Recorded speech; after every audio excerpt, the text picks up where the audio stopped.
जे काही हवंय ते झी5 ऍप वर पहा. झी5 ऍप डाउनलोड करा आणि फ्री मध्ये पहा केव्हाही कुठेही.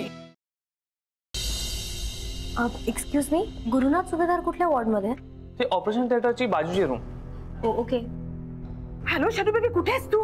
मम्मा, अगं मी इकडे बघायला आलो होते की गॅरी खरंच जिवंत आहे का मेल आहे. पण डोंट वरी, तो जिवंत आहे. अगं पण पोलिसांनी तुला पकडून नेलं तर. अगं मम्मा, तसं काही होणार नाही. मी आता गॅरीला जाऊन भेटणार आहे आणि त्याला सांगणार आहे की हे बघ, मी काय तुला मुद्दाम ढकललेलं नाही, सो तू प्लीज पोलिसांना असं काही सांगू नकोस. माणूस स्वतःच्या माणसांना दुखवून कधीच सुखी राहू शकत नाही. पण नाही कळलं तुम्हाला हे. मला आणि अथर्वला घराच्या बाहेर काढलं ऐन दिवाळी. तेव्हा तुम्हाला शन्या महत्वाची वाटत होती. आपला संसार तुम्ही मोडलाय आणि आता तुम्हाला संसार करायचा आहे माझ्या बरोबर पुन्हा.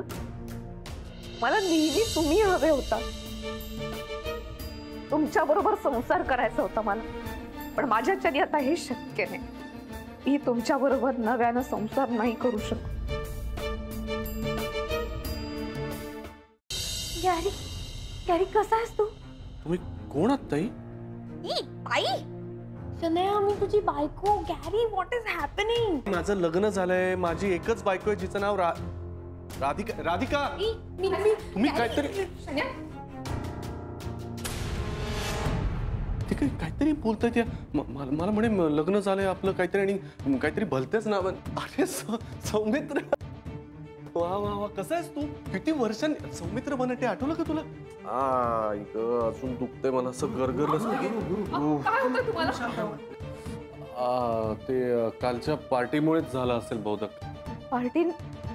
हे रे, मी ALFचा मॅनेजर झालो. काल कपूर सरांनी अनाउन्समेंट.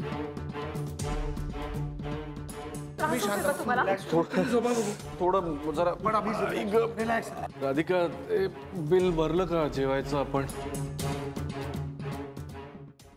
मला एक सांगा ना, तुम्हाला काय वाटतं, तो खरंच सगळं विसरलाय की तो नाटक करतोय? जरी ते नाटक करत असतील तर ते आपल्याला कसं कळणार? आणि जर हे खरंच असेल तर कसं वागायचं हे मात्र कळत नाहीये. वा गुरुनाथ, वा काय प्लॅन सुचलाय. आता हे सगळं जर प्लॅन नुसार झालं तर माझं टार्गेट कंप्लीट होईल.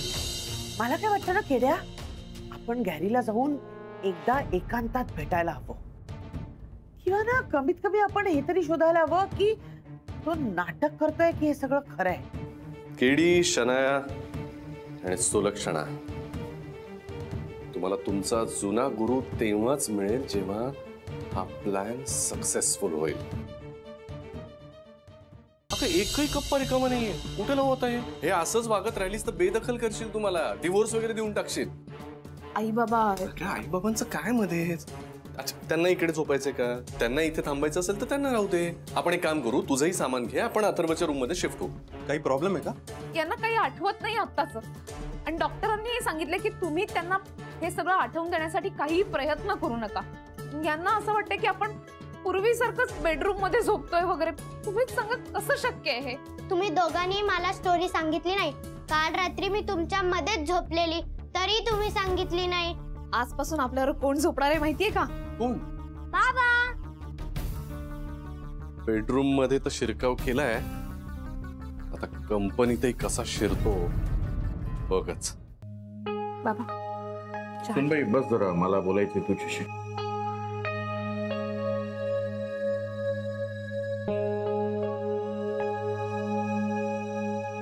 काय झालं बाबा?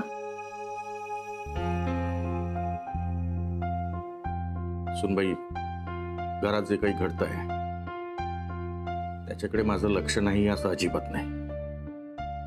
मला सगळं कळतंय. गुरु असं वागत असल्यामुळे सरिता जरा बदलत चालली आहे. तिची ओढ गुरुकडे आणखी वाढत चालली आहे. साहजिक आहे ना बाबा. आईंचं यांच्यावरती किती प्रेम आहे तुम्हालाही माहिती आहे. त्यातनं हे पूर्वीसारखे वागायला लागले म्हणून आईंना आनंद झालाय. साहजिक आहे त्यांचं हे असं वागणं. पण त्या गोष्टीचा तुला किती त्रास होतो याची जाणीव आहे मला. गुरु सगळं विसरलाय, पण तू नाही ना विसरू शकत. तू कसं काय त्याच्यासोबत बोलू शकशील?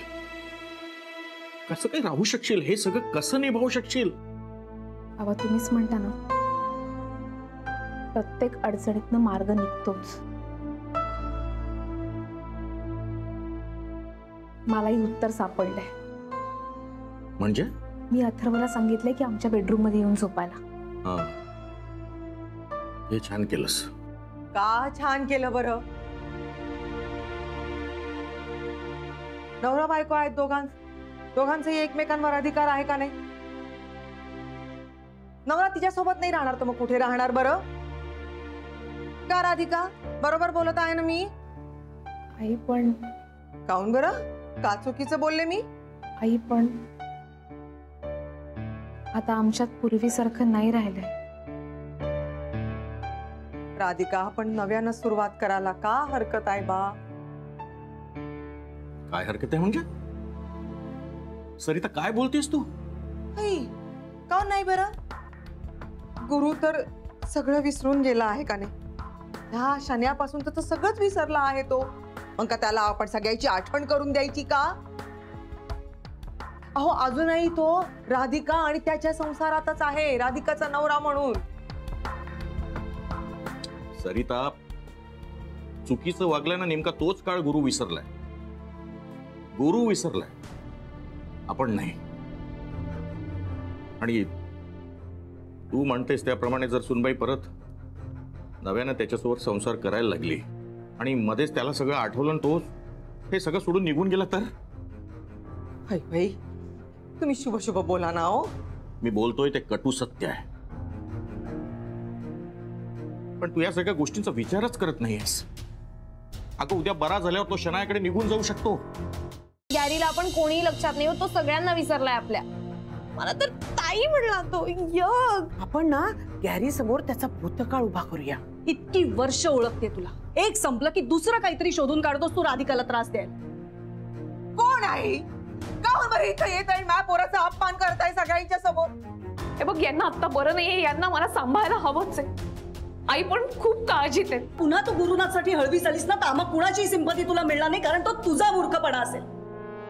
राधिका, हा जो काही तुझा कॉन्फिडन्स माज आहे ना, तो मी कसा घालवतो आणि तुला परत एकदा सामान्य गृहिणी कशी करतो ना, ते बघच तू. आम्ही शेताला घेऊन जायला आलोय. कुठं? अगं, आपल्या घरला. कशाला? मी नाही येणार. अगं, डोळ जेवण तर करायला पाहिजे का नको? आणि अगं, तशी रीतच आहे, पहिलं ढवाळ जेवण माहेरात करावं.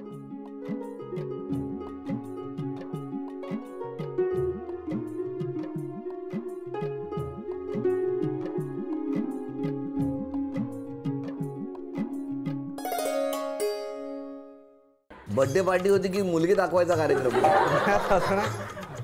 काय प्रॉब्लेम आहे हो तुमचा? मिस्टरांनी कधी जेवण मागितलं तर स्वतःचं स्वतः घ्या असं म्हणता. नाही, मिस्टरांनीच लिहिलंय. नाही म्हणतायत. जेव्हा घरी उशिरा आला हे बघा, आता नका मला. तुका बोर्डिंगात पाठवलेल ना? माका थंयसर ना जावचा. मारून टाकला असेल मी ना जावते थंयसर. बा, जा आराम कर. जा.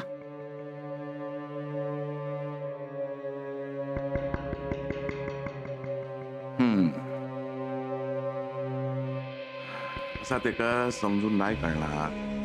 लहान असस ना.